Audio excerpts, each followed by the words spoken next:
Welcome. I'm Chuck Noble. What we're going to talk about here today is ontology. Well, actually, more specifically, we're going to talk about religious ontology. And we're going to talk about it in a manner that is perhaps a little different for you, because we're going to do it from the viewpoint of a popular TV series called Buffy the Vampire Slayer. So we're going to look at ontology and the state of being from the Buffyverse point of view. Ontology, as you know, is our look around. Why are we here? What do we do? Is there a reason? Is there a God? Does God exist? Did he make me? Is there a big huge spaghetti monster circling Alpha Centauri? What's the deal? Even in Buffy, Dawn asks, what am I? Am I real? Am I anything at all? Turns out actually Dawn isn't real. There's a little spoiler for you if you haven't watched TV shows. Sorry. But it does directly impact what the show is trying to teach us. The religious correlations between Buffy the Vampire Slayer and Christianity, Judaism, Hinduism, the destruction of the world, good fighting evil, saviors. All of these things come together, and they're very, very easily seen from one place to the other. Now, here's the important point that we're going to bring. We're going to talk mostly, as the title says, about the Slayer as a savior. Okay? There's other versions of religious ontology we could talk about. J.B. is a Pulitzer Prize-winning play by Archibald MacLeish, where God is and the devil sit and play chess, and Job is the chess player, or the chess piece.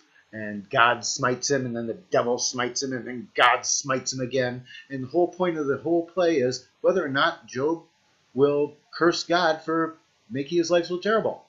God wins, by the way. Another spoiler.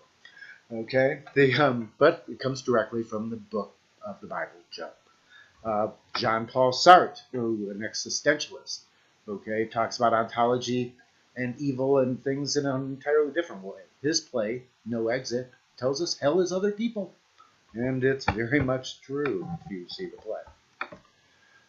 play. So what we can do in the Buffyverse is we can see that there are direct correlations between the Judeo-Christian parables or belief systems, depending on your religious point of view, and the BTVS origin story.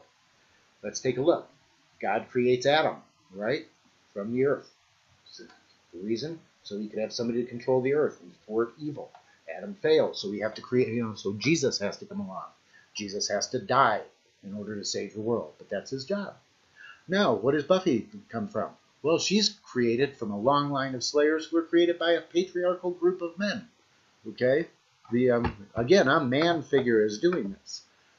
What's her job? Well, she's a slayer. Slayers have a Thomas Hobbes kind of existence. Their life is mean, lonely, brutal, and short. Okay? The retirement plan for a slayer? Not so good. Here's something on the other hand that's very important for you to realize.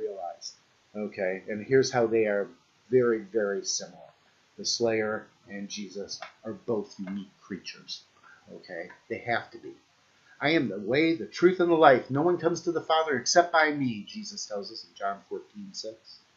But with Buffy, into one generation, a chosen one is born. It has to be a girl. It has to be once. And what happens at the end? Well, again, like we said, she dies. Okay? Not a fun life. She'd love to be able to do it, as we see in this slide right here. Buffy says, I don't want to be the chosen one. Spike, who happens to be a vampire, by the way, if you haven't watched the show, says, I don't want to be this good-looking. We all have our, crosses to bear, so to speak. Okay? Got to do what you got to do, basically, is what he's saying. What does the show explore?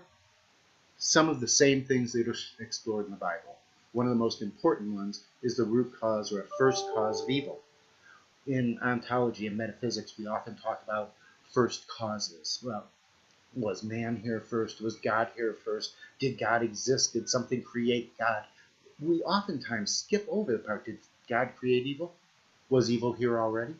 We get 2 points of view. In the Garden of in the Garden of Eden, well, it's the serpent, not a snake, by the way, the serpent, who gets out, wraps himself around the tree of good and evil, calls Eve over and says, hey, you got to chew on this. This is awesome. Okay?